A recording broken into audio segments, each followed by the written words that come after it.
नाशिक शहरातील महात्मा गांधी रोडवरील मोबाईलच्या ॲक्सेसरीज आणि इतर साहित्य मिळवण्याच्या गल्लीत मराठी विरुद्ध परप्रांतीय असा वाद उभा राहिला। राजस्थानी दुकानदार मुद्दाम अडवणूक करून साहित्य मराठी दुकानदारांना न देण्याचं धोरण अवलंबल्याचा आरोप मराठी मोबाईल दुरुस्ती करणाऱ्या दुकानदारांनी व्यक्त केला। दरम्यान मराठी दुकानदारांनी याबाबत मनसेकडे धाव घेतली आहे। याबाबत मनसे जिल्हाध्यक्ष अंकुश पवार यांनी दोन्ही बाजू समजून घेत मराठी बांधवांची बाजू घेतली। सर्व व्यापाऱ्यांना भेटलो आणि त्या व्यापाऱ्यांना भेटल्यानंतर आम्ही त्यांना सांगितलं की तुम्ही इथे व्यापार करायचा असेल तर करा, परंतु इथं मराठी माणसावर कुठल्याही प्रकारचा अन्याय होता कामा नये। आणि त्यांनी सुद्धा त्याला सामंजस्याची भूमिका घेऊन त्यांनी आम्हाला त्या दिवशी हुकार कळवला, परंतु काल त्यांनी दुकानं बंद केले आणि आज सुद्धा आम्ही ऐकतोय, परंतु ते लोक आज सुद्धा आमच्या संपर्कात आहे। त्यांनी आम्हाला संपर्क केला आहे आणि अशी कुठल्याही प्रकारची नाराजी न व्यक्त करता त्यांनी सांगितलं की आम्ही याच्यातनं आपण एक यशस्वी मार्ग काढू।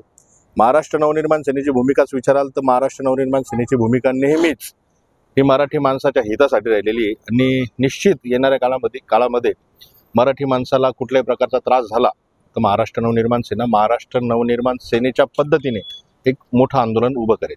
पण अशा पद्धतीने आता त्यांनी दुकानं बंद केली आहे, मटेरियल पुरवत नाहीये किंवा मटेरियल देणारच नाही अशी जी हेतू पुरस्कार जी भूमिका घेतायत त्याबद्दल जरा रोष आहे मराठी दुकानदारांना। नाही, तो त्यांचा वैयक्तिक प्रॉब्लेम आहे। त्यांना कुठल्याही प्रकारचं आम्ही सांगितलेलं नाही की तुम्ही दुकानं बंद करू नका। उलट त्यांच्यातल्या काही एका व्यापाऱ्याने फोन केला होता आणि त्यांनी फोन केला असताना मी त्याला सांगितलं तू दुकान उघड, तुला कोणाचा त्रास असेल आणि तुला हेतू पुरस्कार कोणी त्रास देत असेल तर निश्चितच आम्ही स्वतः मम्मी पक्ष म्हणून आम्ही सुद्धा त्यांच्या मागे उभे राहू। आता त्यांना भीती वाटते म्हणून त्यांनी दुकान नाही असं काही नाही। तुम्ही त्या लोकांना भेटू शकता किंवा तुम्ही म्हणाल तर मी त्यांना बोलवतो, पण इथे त्यांना बोलवून तुम्ही त्यांच्या समोर या सगळ्या गोष्टी करा। आमचं म्हणणं फक्त एवढं आहे की तुम्ही जी मोनोपॉली करता किंवा जो एकाधिकारशाही तुमची चालते ती बंद करा। तुम्ही मराठी माणसाला तुम्ही 2-2 हजार किलोमीटरवरून येता, इथं धंदे करता।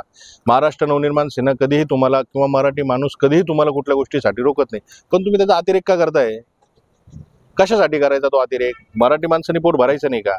आम्ही तुम्हाला कधी इथं व्यापार करून देतोय, सगळ्या गोष्टी करून देतोय, याचा अर्थ तुम्ही मराठी माणसाच्या पोटावर पाय नाही दिला पाहिजे।